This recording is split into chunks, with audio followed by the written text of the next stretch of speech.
Hello दोस्तों, स्वागत है आप सभी का आपके अपने एजुकेशनल चैनल लेसन गुरुकुल पर। दोस्तों, हम लोग बिहार स्पेशल के अंतर्गत प्राचीन बिहार का इतिहास पढ़ रहे हैं और इसके अंतर्गत हम लोग पढ़ रहे हैं आज गुप्त वंश के बारे में। दोस्तों, मौर्य वंश के बारे में हम लोगों ने पढ़ा और मौर्योत्तर काल के बारे में भी हम लोगों ने पढ़ा कि किस प्रकार मौर्य वंश में मगध साम्राज्य अपने चरम स्तर पर था। वहीं मौर्योत्तर काल में जो है मगध साम्राज्य का जो सीमा है वह शिथिल पड़ जाता है, सीमा जो है वो सीमित हो जाता है। फिर गुप्त वंश का समय आता है। गुप्त कालीन में जो है फिर से मगध साम्राज्य का उत्कर्ष जो है, विकास जो है वो अपने चरम पर आ जाता है।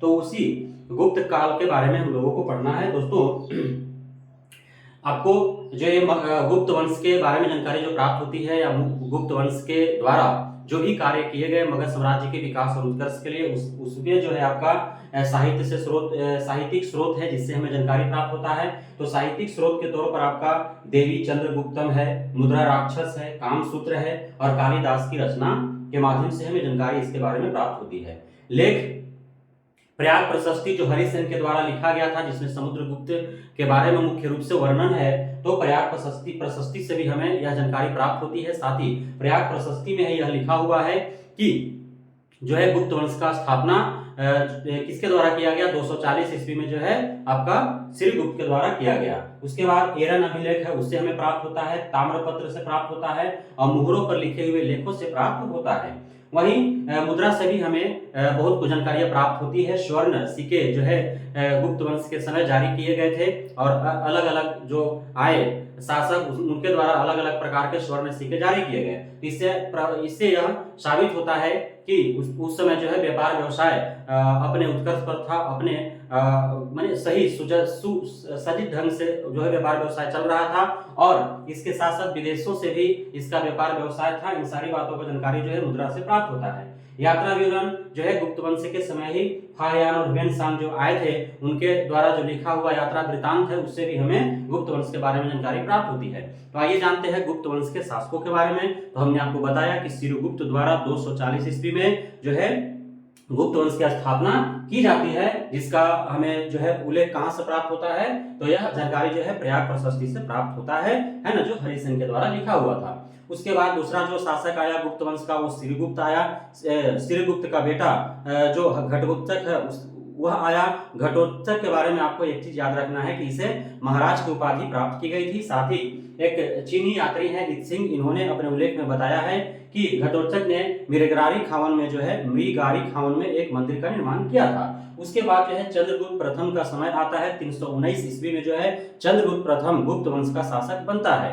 उसके बाद जो है यह आपका मगध साम्राज्य का विस्तार हेतु तो बहुत सारे प्रयास करते हैं, है ना। इन्होंने विवाह नीति भी अपनाया, जिसमें जो है लिच्छवी गणराज्य की राजकुमारी जो थी कुमार देवी, उससे इन्होंने विवाह किया। वहीं इन्होंने 319 ईस्वी में जब ये शासक बने थे चंद्रगुप्त प्रथम, तो यह जो है गुप्त संवत का भी इन्होंने गुप्त संवत का प्रारंभ किया था, गुप्त संवत इन्होंने प्रारंभ किया था, है ना।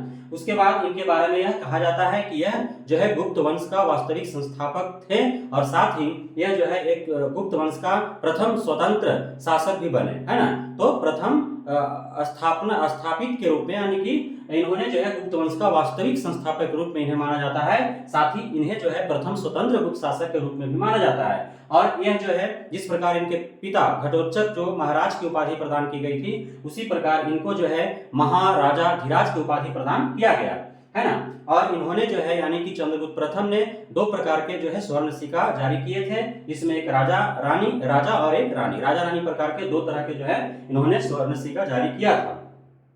और जो है इन्होंने अपना जो विस्तार है वो प्रयाग राज तक किया था। ऐसा माना जाता है कि चंद्रगुप्त प्रथम से पहले इनके पिता और दादा के द्वारा जो मगध साम्राज्य का विस्तार किया गया था वह सीमित था, वह जो है आपका दक्षिण में और उत्तर पूर्व तक ही था, लेकिन इन्होंने पश्चिम में प्रयागराज तक जो है इन्होंने गुप्त साम्राज्य का विस्तार किया।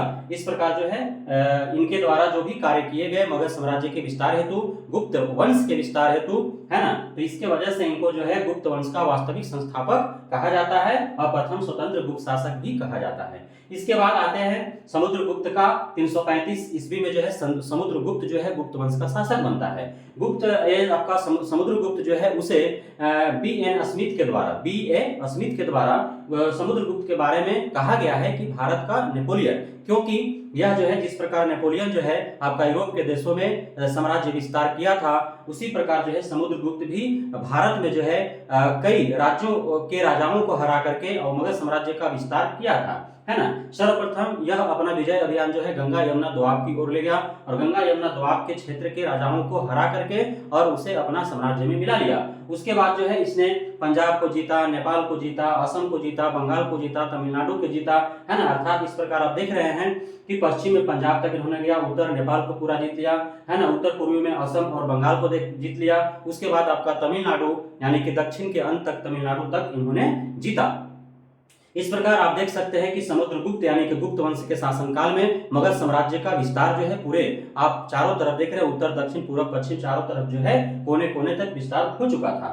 शकों और कुषाणों को भी पराजित कर इन्होंने पश्चिम और पश्चिमोत्तर क्षेत्र पर अधिकार कर लिया। कुषाण का जो अधिकार था वो आपका उत्तर पश्चिम की ओर था, तो उस क्षेत्र को भी इन्होंने जीत लिया, है ना। और शकों का जो था वो पश्चिम तरफ जो है इनका शासन था, तो उनको भी इन्होंने हरा दिया। एक समय था जब शक और कुषाण जो है वो मगध साम्राज्य पर आक्रमण करके और मगध को जीतने का प्रयास कर रहे थे, और एक समय आया गुप्त वंश के शासन काल में जब समुद्रगुप्त शासक बना, तो उस समय शकों और कुषाणों को हरा करके और उनके क्षेत्र को अपने क्षेत्र में मिला लिया, है ना।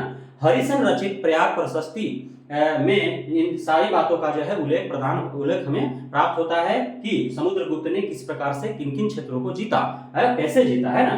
तो इसमें हमें प्राप्त होता है कि 9 राजाओं, आर्यावर्त के 9 राजाओं एवं दक्षिण भारत के 12 राजाओं को इसने पराजित किया। इससे यह जानकारी हमें कहां से प्राप्त होता है, तो प्रयाग प्रशस्ति से प्राप्त होता है जो हरिसेन द्वारा रचित है। ये हरिसेन द्वारा जो रचित प्रयाग प्रशस्ति है वास्तव में यह अशोक के शासनकाल में ही कौशाम्बी में इसे जो है स्थापित किया गया था।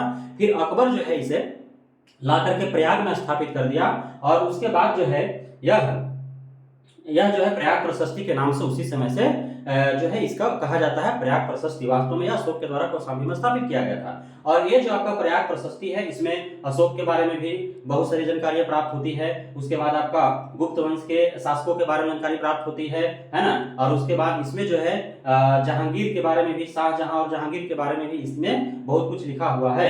तो गुप्त मुगल शासकों के बारे में भी जानकारी प्राप्त होती है प्रयाग प्रशस्ति में, है ना। यह जो है हमने बताया आपको कि आर्यावर्त के 9 राजाओं को हरा दिया था, साथ ही दक्षिण भारत के 12 राजाओं को पराजित कर दिया था, है ना। समुद्रगुप्त को कविराज भी कहा जाता था और समुद्रगुप्त को जो है मुद्रा पर वीणा बजाते हुए भी दिखाया गया, है ना। तो यह संगीत में भी काफी ज्यादा जो है इंटरेस्टेड था।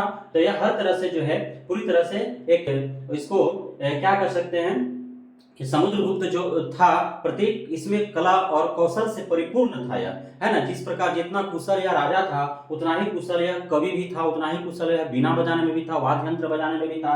तो हर तरह से जो है यह परिपूर्ण था, है ना। इसने जो है 6 प्रकार के सिक्के जारी किए, गरुड़, धनुर्धारी, परशु, अश्वमेध, व्याघ्रहनन, वीणावादन, है ना। और उसके बाद इसने यज्ञ का भी संपादन किया। तो यह हमने जो है गुप्त वंश के बारे में जो है प्रमुख शासकों के बारे में पढ़ा। अभी और भी इसमें अन्य शासक भी हैं जिसे हम अगले वीडियो में पढ़ेंगे। तब तक के लिए धन्यवाद।